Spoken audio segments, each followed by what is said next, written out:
Well, I got to clarify something to somebody named Andrew. And this message is for you, Andrew. Yeah, I see all these little orbs around. I wonder what's going on. Maybe a spirit, good vibe spirit is trying to protect me.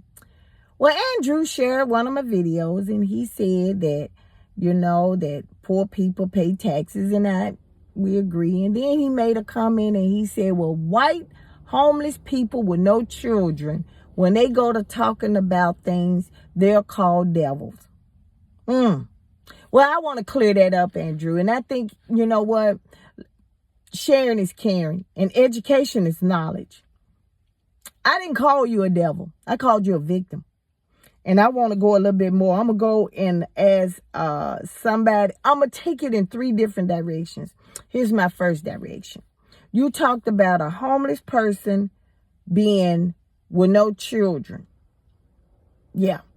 Now, there's various types of homeless people. There's people that have mental issues. There are people that have hardship issues, financial issues, and we're going to go into that. And then you got people that are homeless by choice. And that comes when, the family don't want to be bothered with you or the family, tell you that they don't want you dating this person and you date this person and they put you out and, he ain't got nowhere to go. He was expecting you to live with your family. And then all of a sudden he goes and y'all live in the woods or wherever it is. So, when you made that comment, you made it vague. And the way you made it vague to get points on your page using my statement. And I'm going to clear it up and I'm going to make sure I address it to you so that you know that it's you. Okay. Now, second of all, if you're in the military and you experience something like that, thank you for serving our country.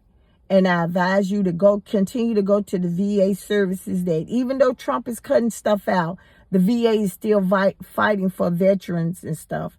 Just in this month alone in Fort Campbell, there have been 22 suicides in Fort Campbell. And when my son-in-law was in the military, he used to be the photographer of for taking pictures of the casket and stuff. And one guy, he had committed, suicide. And then his sergeant, attended his funeral. And then his sergeant went home and did the same. And it seemed like it was an epidemic. Because, it's hard for people who've been in the military, especially if they've seen some things or witnessed some things, to come back and then try to blend in with society. They're not the same person. Second of all, in the black community, now I'm going a little white here. What blacks was not taught to go to counseling when we were dealing with stuff. That's why we are so adept to dealing with things as they come along, because black people were not conditioned to go to counseling, seek help, mental help, things like that. We just dealt with it. We was told that was part of life.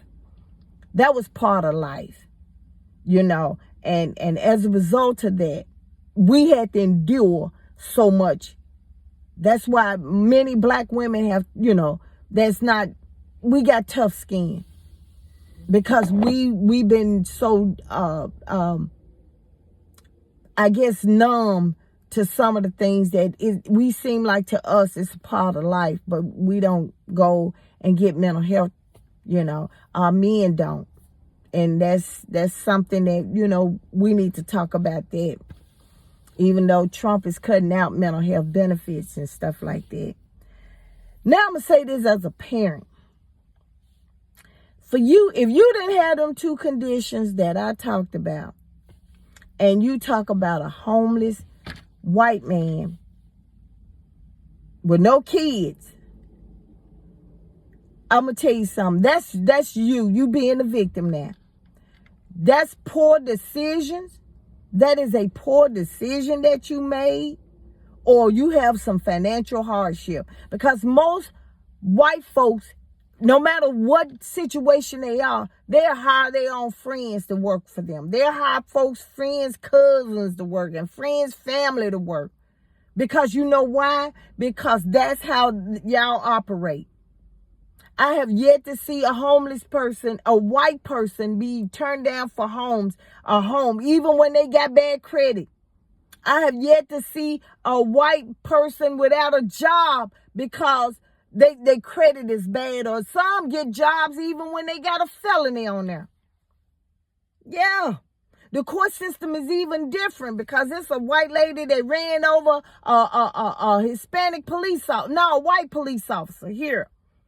And she got home diversion, not because they didn't want her to lose her post office job or her benefits. I ain't never known no black folks to do that. In fact, Trump is pardoning a lot of white folks that done a crime. But he ain't pardoning them ones that what he didn't, and he still ain't said he was sorry to them Central Park Five boys. Yeah. Now I'm gonna speak, like I said, I'm finna get into my mama mode. Now, for you to be homeless and white with no kids, you had messed up with the family. That's what you did. You had messed up with the family, or you and did something that your family don't want to be bothered with you. That's what that is. Because I'm gonna tell you something. My son don't have no kids. And he ain't white, but he don't have no kids. And he have to work just as hard, even harder in the position that he got. If you want, see, that's that white victim society. They want you to feel sorry for them when they had more benefits. The benefits that was cut into play, they wasn't cut into play for black people. We just took advantage of it. Yeah, we did. And not in an abusive way, but we took advantage of it. Food stamps was not designed for black people. Come on. But they have evolved to where it's social services all of the way around. That's Title VII. Yeah, I know a whole bunch of black folks that's mentally, they done checked out in this country. They done checked out. And not getting a check, but they checked out. And they homeless. And they don't want to be bothered. So my question is to you, I ain't gonna make this no long video. When you sit here and you say homeless white person, you need to talk about what white person you talking about. Are you talking about the veteran white person? Are you talking about the person with the mental issue that may have come? Or you talking about you white folks that went out there and messed up your credit and burned your bridges with your family, and now all of a sudden you want folks to feel sorry for you? Which one you talking about? Because, see, I want to know.